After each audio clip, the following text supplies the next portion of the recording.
Regardez bien Lionel Messi, hein. Il savait déjà ce qu'il avait perdu. Pas qu'une simple amitié, il est dans quel état? Vous pouvez penser qu'il a perdu une coupe cette nuit, qu'il a perdu un match avec l'Inter de Miami. Il relève pas sa tête.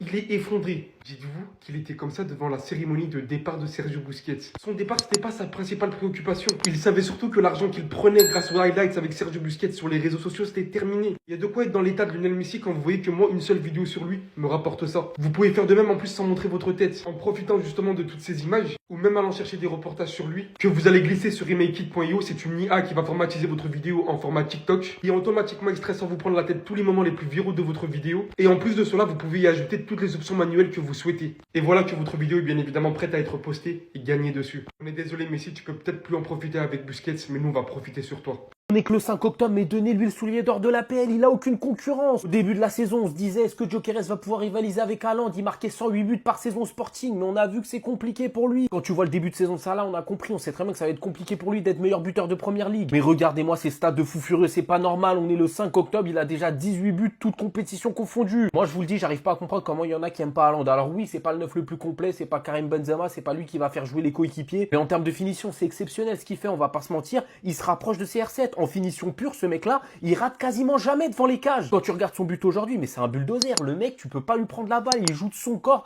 C'est impossible, ce mec, c'est un frigo. On en parle de cette célébration mythique. Regardez-moi ça, il s'est fait choper par ses propres supporters, mais il s'y attendait même pas. C'est une agression, regardez-moi sa tête de choqué. Non mais vraiment, il a déjà plié le game en termes de but en première ligue. Personne va venir le titiller. Il y aura pas du Salah, il y aura pas Isaac, il y aura pas Saka, il y aura pas Palmer, n'importe qui. Il va pas le titiller. Il est déjà à 18 buts, toutes compétitions confondues. Son vrai duel, ça va être face à Kane et Mbappé pour le soulier d'or européen, c'est tout. Sinon, en première ligue, il a plié le game. Oh, l'escroc de première. Regardez-moi comment il rit sur le troisième but encaissé, or que c'est tellement de sa faute. Parce que Carbona, pour qu'il marque dans 7 ans, croyez-moi, hein, que la frappe, elle est même pas spécialement rapide. Doit l'arrêter 100 fois sur 100, va la toucher, mais va pas réussir à l'arrêter. Et derrière, il va sortir ce sourire. Parce qu'en fait, lui, j'ai compris. Chesney, en fait, il est posé dans ses cages, avec sa chimbi, il est en train de fumer. Il laisse passer les buts tranquilles, hein. Mais il espère juste que derrière, la VAR vienne annuler les buts avec le piège du hors-jeu. Mais les gars, le piège du hors-jeu, c'est compliqué en ce moment. C'est sur des matchs comme ça que tu ressens l'absence de Joan Garcia, qui n'a pas été présent lors de ces 2 derniers matchs, et tu vois que c'est les 2 matchs où le FC Barcelone a perdu. Et des matchs comme aujourd'hui où forcément t'es exposé, où forcément tu prends des occasions. Lui en a joué, et c'est sur des matchs comme ça où tu vois vraiment la différence, parce qu'on s'en rappelle, hein, du Vallecano FC Barcelone, qui dans un monde normal aurait pu finir comme le match d'aujourd'hui face au FC Séville, avec un tas de buts encaissés. Mais non, sur ce match-là, Joan Garcia a été monstrueux. Il a arrêté même des tapines, et c'est pourquoi aujourd'hui il est si important au FC Barcelone. Surtout que c'est un gardien super rassurant en vrai. Alors que les autres, Chesney, Ter Stegen, ils laissent tout passer. Tout passer. En priant seulement que le piège du hors-jeu s'active. Voilà, vraiment c'est ça leur souhait. En même temps, ils ont sorti de sa retraite. Ils s'attendaient à quoi les Barcelonais? Le frérot, il avait déjà arrêté le football. Hein. Pour lui, le football, c'était l'histoire ancienne. Ils sont venus le repêcher dans sa retraite. Ah, les Barcelonais, vous perdez de l'aura. Vous perdez tellement d'aura.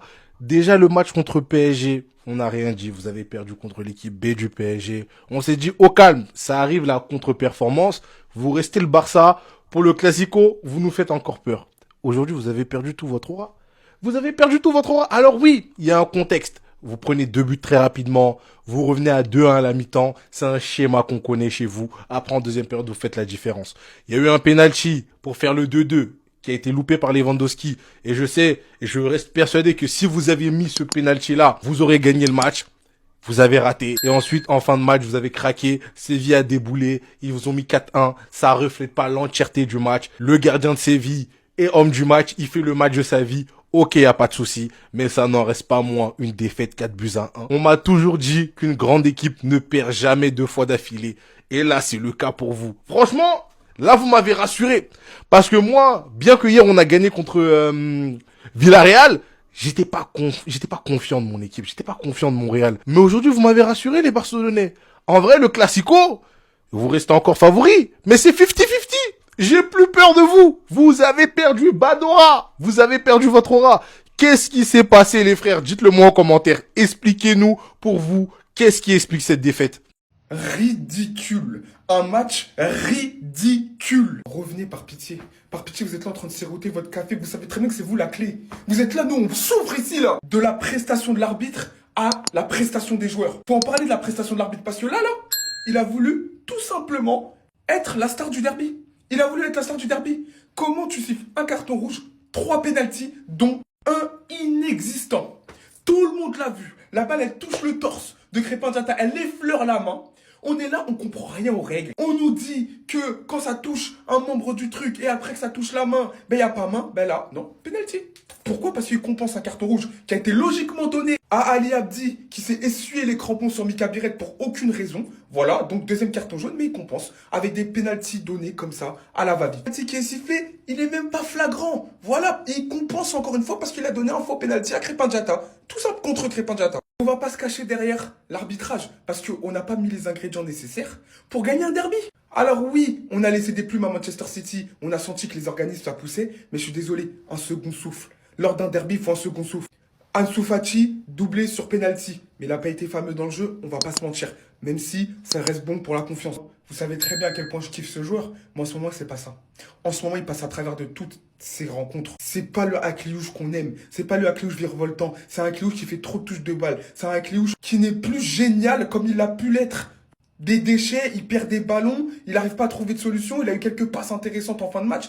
Mais voilà, tout le reste du match, on était dans un faux rythme. Le seul qui a été intéressant, c'est Crépin Diatta avec sa qualité de centre. Sinon, à part ça, l'entrée de Balogun au ciel était intéressante. Mais c'est trop peu. C'est trop peu pour espérer une victoire dans un derby. Voilà. Maintenant, je sais pas comment va se passer le reste de la saison. Maintenant, il y a des excuses. On n'a toujours pas nos milieux de terrain. Mais j'espère qu'après la trêve, avec le retour de Pogba, le retour de Lamine Camara, ça va le faire parce que là, c'est plus possible.